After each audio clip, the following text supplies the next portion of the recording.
All right, guys, welcome back to Dunk Talk. So, in today's video, we are going to tap into Utah Jazz's plans, or maybe bold plans, for some fire sale trades before the deadline.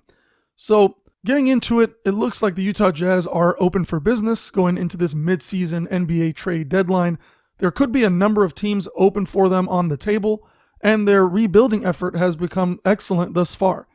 Now, during the previous offseason, they did trade two of their all-stars in Donovan Mitchell and Rudy Gobert. Then this year, they had a really strong start to the season, and that caught all of us by surprise. Now, as of late, things have not really been going Jazz's way. They did have a start of 10 wins and 3 losses to begin the season, but now they are barely holding on to a 24-25 record currently.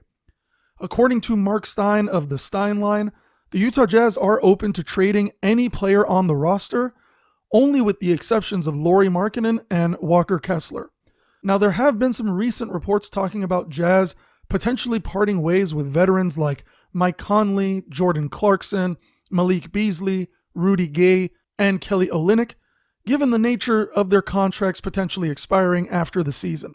I'm a little surprised to hear about a trade for Kelly Olynyk, only because we know that the CEO of basketball operations for the Jazz, which is Danny Ainge, he has a soft spot for Kelly Olynyk. He was one of the guys who first had even drafted him into the NBA. And then on top of that, he did trade Bojan Bogdanovic just to get Olynyk when he could have gotten a lot more for Bojan. But anyway, the Jazz do have another situation on their hands where Jared Vanderbilt is likely at his best as a small ball center option, but they have Kessler and Olynyk technically on the roster, so realistically, moving on from Olynyk would probably be the most advantageous option from an asset management standpoint. Now, there have been other reports that the Jazz are interested in extending Jordan Clarkson's contract as well. It was noted that the owner, Ryan Smith, is a big fan of Clarkson, which could mean that the GM ends up keeping him around. But to be honest, we know how the NBA works. Business is business.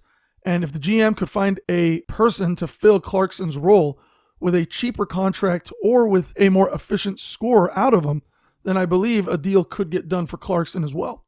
As for Mike Conley, it is clear that he's at a stage of his NBA career where it makes the most sense for him to be competing for a championship, because who knows how many runs he's actually going to get at it now. And some teams like the Clippers and the Mavericks, they could really benefit from adding an established point guard. Now back to Kelly Olynyk and Malik Beasley this time. If there's any team that needs a shooting boost, these might be the guys for them. Lakers. Now, I'd say the most intriguing trade chip that the Utah Jazz has, or at least that the fans should keep their eyes on, is going to be Jared Vanderbilt. He's got crazy defensive versatility. When he's in a switch-heavy league as he is, a team that needs to add a strong wing that could guard multiple positions could surely use him. Honestly, that would be Lakers again. But anyway, the Jazz are in a position to recruit a lot of promising young talent, and they could acquire a ton of draft capital to do so for future years to come. In the meantime, of course, they still have a lot of draft capital from the Donovan Mitchell and Rudy Gobert trades. Now, if they end up tanking this season, which honestly I think they should, if they could go get Victor Wembanyama, I think that'll seal the deal for them. Them having their current team with Markkanen, their plans to keep Kessler, and then you add Wembanyama to the mix, and with those 3 guys, you surround a core of other younger guys that you're picking from the draft, or just other smart, high IQ players with good shooting and defense from the league, there could be a serious, bright future for this team. Now, for the remainder of this video, I did want to touch on Markkanen a bit. This kid has had a major leap that no one really saw coming this year. He was the 7th player selected in the 2017 NBA draft, and what he's doing for the Utah Jazz is what most people expected from him originally coming into the NBA.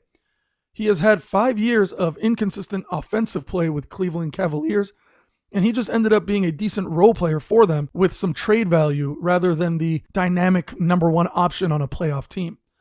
Now, according to ESPN, Markkanen is currently ranked as the number 7 in the front court votes for the Western Conference All-Stars.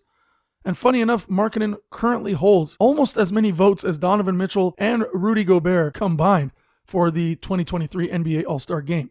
Now, the final votes are going to be decided on January 21st, And I think Markkanen will actually pass both of these former Jazz players as he climbs towards his first All-Star selection. Now, Markkanen has played all but 5 games this season, and he has scored over 30 points in 11 of his games, while increasing his scoring average every month.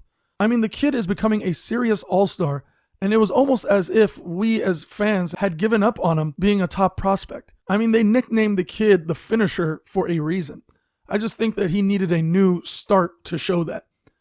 But in addition to this all-star talk, Markkanen is getting a lot of most improved player talks surrounding the league, and he's going up against players like Oklahoma City Thunder's Shai Gilgeous-Alexander for the title.